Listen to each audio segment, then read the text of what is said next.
Let's see how to declare the events inside Solidity. So first I need to declare a couple of variables. For example, let's declare this one sender of type address.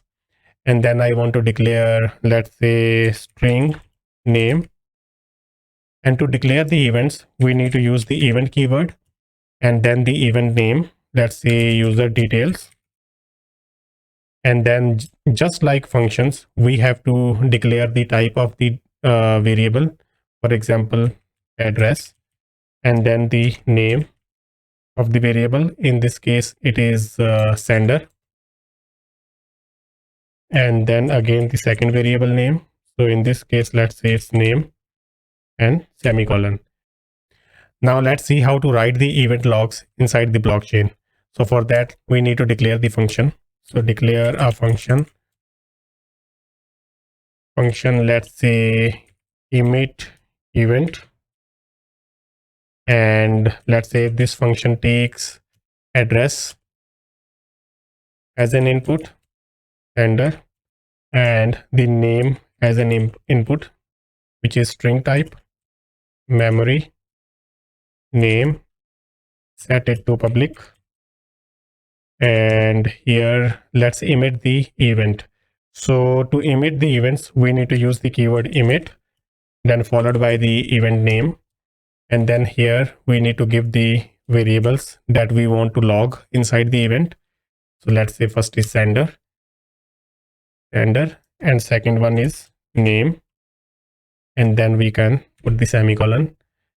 And what's the error? Let's see. Okay, it's both sender. Second one is name. Okay, so now we are okay. So let's deploy this contract.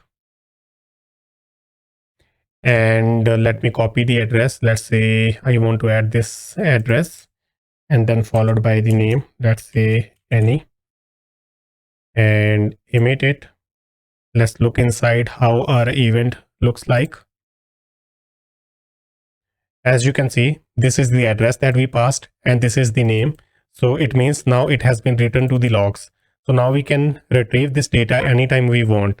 So there is one more thing that I want to discuss. So right now we have not indexed these events. So what do I mean by that? We can index the events. Let's say I want to index this, indexed, and let's say I want to index this as well. So indexing means you can filter the events. For example, first I am storing this address here, and then let's say I'm storing some other address, let's say this one here. And whenever I want to filter the data, I can filter the data based on a specific address. So this is just like declaring the primary key, and based on your primary key, you can fetch the data from your database. So indexing is very helpful whenever you want to filter the data based on the variables. You can have maximum 3 indexed parameters inside the event. For example, we already have 2. I can declare one more of index type. And if you have more than like 3 parameters, so rest of the parameters have to be non-index type, because there can be only maximum 3 indexed parameters inside the events. So let's see how it looks like now. And you are gonna see some interesting things here. So let's deploy this contract. And let's copy this address here. And let's give it a name. Let's say Anni. Emit the event. And let's look at the events now inside the logs.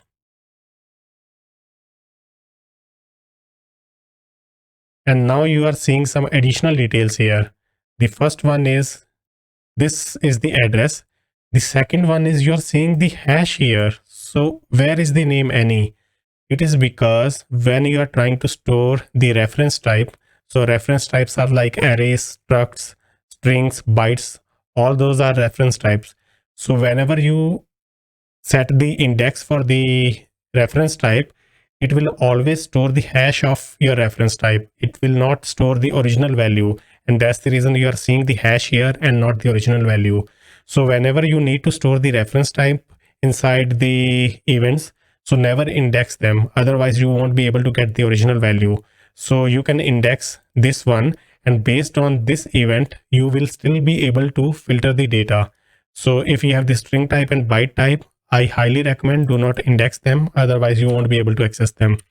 So now let me remove this and let's redeploy this contract again. Let me save it, redeploy,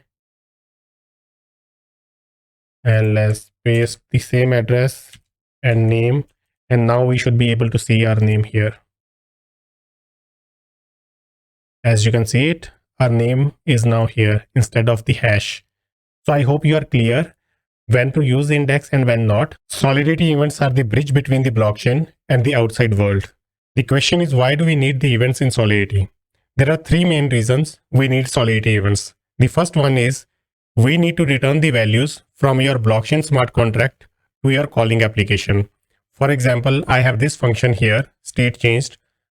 I can call this function inside the another function. For example, this get value function can call this function and it can return the values here. So that is perfectly fine. This return statement will work in your smart contract.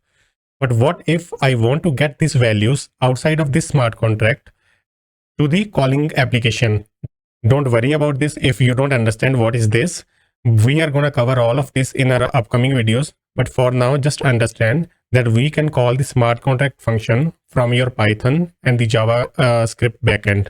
So for example, this is the smart contract function display, and I want to call this smart contract function from JavaScript or Python. In this case, I'm using Python, but you can use any language that you may like.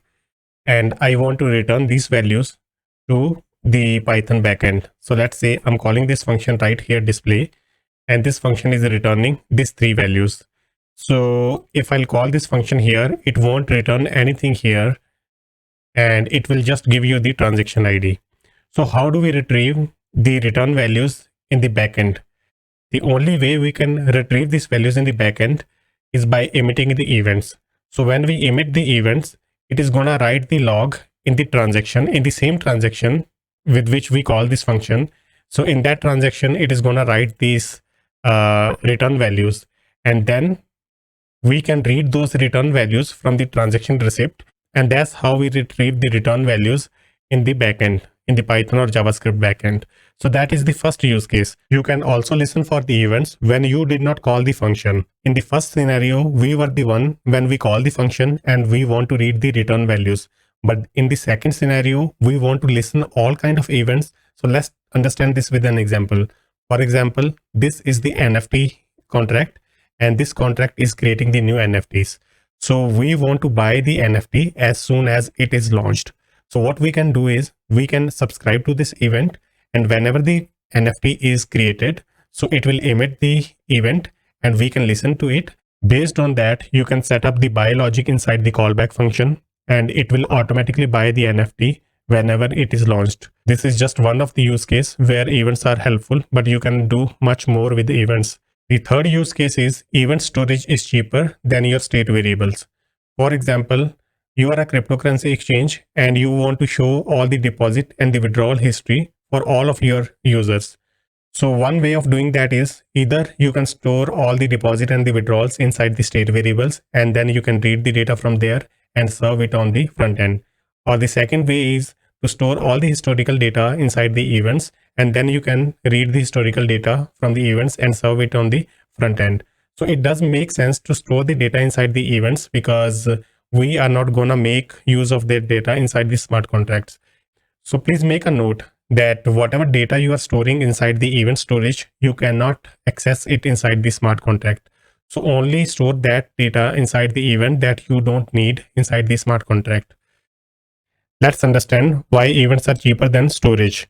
So events are stored with the log opcode, which costs us 375 gas. On the other hand, store opcode is used for the storage variable, which costs us 20,000 gas. You can see the difference between log and store is huge. Plus, each indexed parameter costs you additional 375 gas. So in this case, we already have the 375 gas for the log opcode. Plus, since we have indexed this parameter, so it will cost us another 375. If I'll index this one as well, then it will cost us another 375. So you should be really vigilant what kind of parameters you want to index, because indexes are used to filter the data. If you want to filter the data based on just the address, then you really don't need to index the other parameters. because when you filter the data based on address, you will by default get these values along with it. I hope now you are clear with events and how to use them and why they are cost effective. There will be another video in which we will cover how to listen to these events and perform other operations